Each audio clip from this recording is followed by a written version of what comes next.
diversion that really sparked your interest, or actually has been relatively new in terms of research? Quite a lot. We've been particularly interested in the structure, the way the House of Diversion was actually built. And this has been a difficult study for us because, as we may discuss a little bit later on, all of this fell apart in 1675 when Sir Anthony dies. And as part of this process, we believe the House of Diversion is demolished. And there's questions in our mind about whether it's demolished purely as an economic activity in order to recover the materials and reuse them and sell them on, or whether there was an element of vandalism going on here. So the basic structure of the House of Diversion, it's on an 8-sided island where we're sitting now.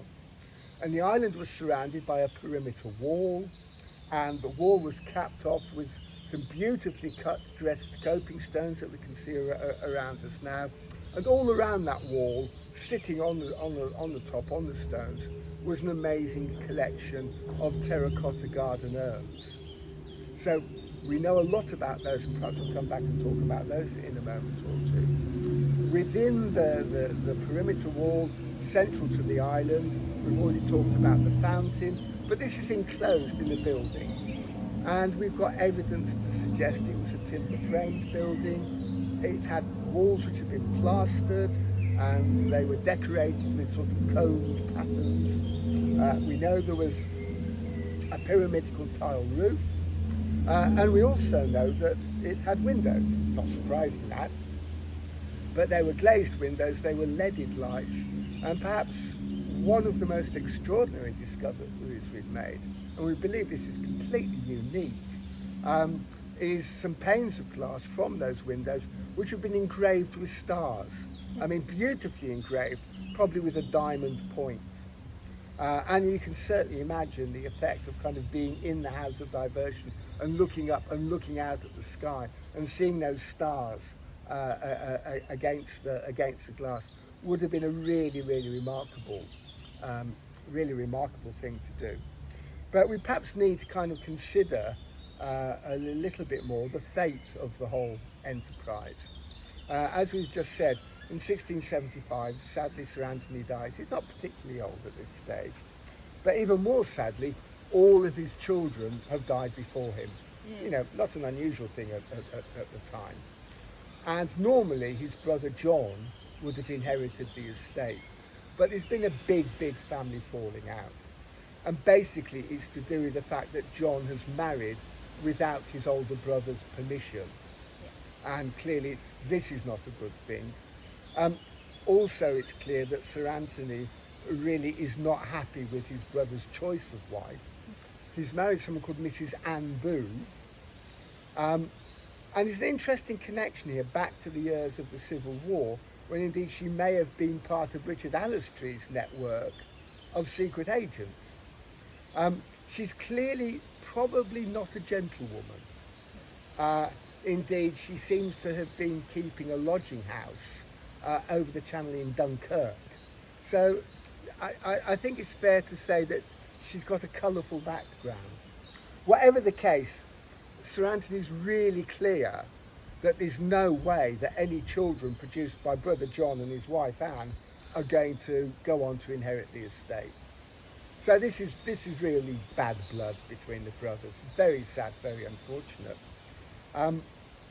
So when Sir Anthony dies, brother John, who has been essentially cut out of the will, is extremely unhappy and decides to fight it through the courts, which I suspect is never a good idea. Yeah, it's only going to be the lawyers who win, isn't it, in that kind of situation. And to cut a long story short, the outcome of this is really, really unfortunate, because Sir Anthony's widow, who's working hard to try and see that her husband's wishes are fulfilled, is declared insane. And they appoint guardians, and essentially they lock her up in the castle. And brother John, if you like, has his way with the gardens and the estate. And what he's allowed to do, although he's not at the end of the day allowed to inherit, he's allowed to, the legal term was commit waste. And that means that although he didn't assume complete control of the estate and inherited it, for his lifetime he could strip it of any assets. So for example, he could come here and fell any trees that he wanted and sell the timber. And I think that's probably the context for the demolition of the House of Diversion, because the timber frame could be taken down and recycled. The stones in the surrounding wall could be taken away. But what's kind of mysterious is how this was actually done, because the archaeology is quite clear. The first act in this business of clearing away the House of Diversion was for someone to walk around that perimeter where, remember, all these glorious, gorgeous terracotta urns were, and push them off one by one into the surrounding moat where they plop down into the water and the mud. At that point then, the real demolition gets underway. The really good stonework is taken away. A lot of rubble gets shoveled into the moat where it's dropped down onto the pots. So although we've got 60 pots, only one of them was actually intact. The other 59 are in pieces. So you're looking at the world's greatest jigsaw, really. The rest of the materials were taken away, I guess, sold. All of that amazing pipe work, which would have made those fountains so spectacular, would have been lead. So lead, of course, can be taken away, melted down and resold. So that's just going to vanish. And ultimately, they scalped the top of the island and sort of took the dirt from there to fill in the moat. So the whole area could then be levelled off and, basically just used as a field, turns back into agriculture. And so it remained, essentially from the late 17th century until the early 21st century, when we, the archaeologists, turn up, and here it is, re-emerging from under the ground once again. Wow. No, you're doing a great job. Oh, yeah, it's quite amazing, I suppose, how much information you can find when somebody's tried so hard to get rid of it all. Yes, it's an intriguing thought. And as I said, it's still in many ways, even after 10 years, it's still early days. There's so much more work to be done that it leaves you feeling a bit overwhelmed on occasion. Yeah. What else have you found? What other kind of important discoveries or anything that maybe Robert Plot wrote about have you found? Okay, I think one of the things we have to remember is that although we're very much focusing on the 17th century, this is a piece of landscape which has got a history going back to the Neolithic period and a history that comes all the way through the 20th century into the 21st century. So, for example, although we've not got huge quantities of finds, we have had some prehistoric flints, including a particularly beautiful Neolithic leaf-shaped arrowhead. So, clearly kind of hunter-gatherers are exploiting this valley. It was quite strange. Earlier on today, we saw a deer walking down the path in front of us. Well, if we'd been a Neolithic hunter, we would probably have had that. So we've had prehistoric occupation. We know there was quite a lot of Roman occupation in the area, although surprisingly, we've had very little Roman pottery off the site. Normally, the Romans just kind of scatter broken pottery around pretty well wherever you go. We've had 2 or 3 pieces, but not as much as I would have thought. And then before the Copes came on the scene, and they came to Hanwell in 1498, there obviously would have been a kind of standard medieval settlement with a manor house. And we've come with some evidence of that again, some medieval pottery, some earthworks, because we think we've identified an earlier set of fish ponds before the kind of the grand act of garden making in the 17th century got underway. But then we've also been interested in things that have developed since the garden shut down, if I can put it that way. So in the 18th century, the castle was turned essentially into a very posh farm. And so all the land around us was just simply agricultural land. So, there'd be sheep grazing and crops growing. And then early in the 19th century, a family called the Berkeleys take the lease on the castle. And they're very keen to kind of start improving the gardens. So we've kind of looked at things like fences. Some of the trees they planted are still very, very healthy today. And there's a particularly charming feature that we examined in an area called the Sunken Garden, where there's an early 20th century paddling pool, a little concrete pool, very shallow. It's not deep enough for fish, but perfect for paddling or pushing your toy boat about in. And then the current owners of the site are not only great enthusiasts for history, but they've also done lots of additional work for planting. And then finally, one sort of slightly spooky coincidence is here we are sitting in a garden which was very big in terms of science in the 17th century, and up in the upper part of the garden there's now the Hanwell Community Observatory. So here we are in the 21st century doing more science. Extraordinary, isn't it? Yes, I suppose it's just a constantly evolving site, and it's one of those that's almost like Stowe, where you have to try and decide whether to preserve it or whether to keep it evolving with history.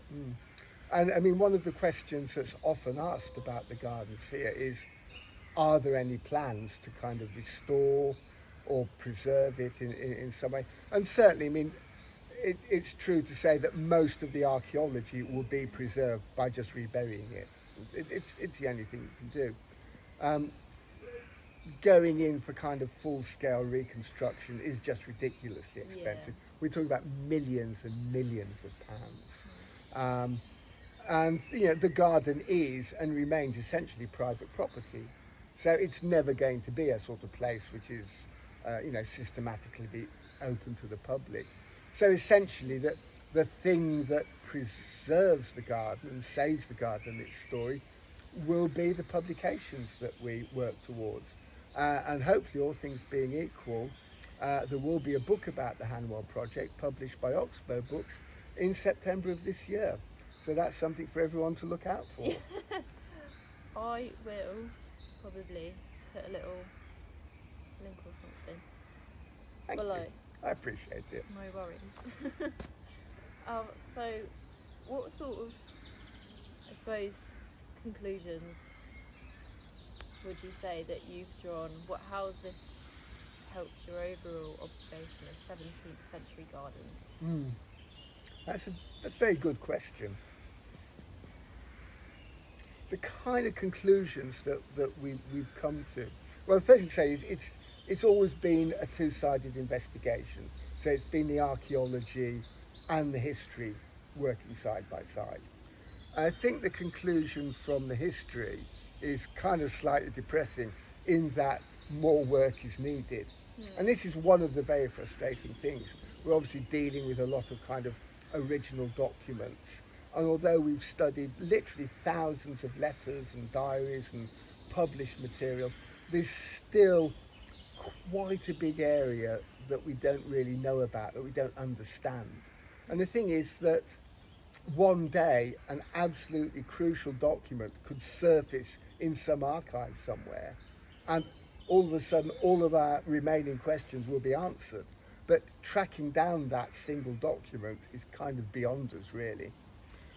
So the historical conclusions are, we certainly know more now about the social and geographical setting that were kind of on the fringes of the Oxford-based scientific revolution.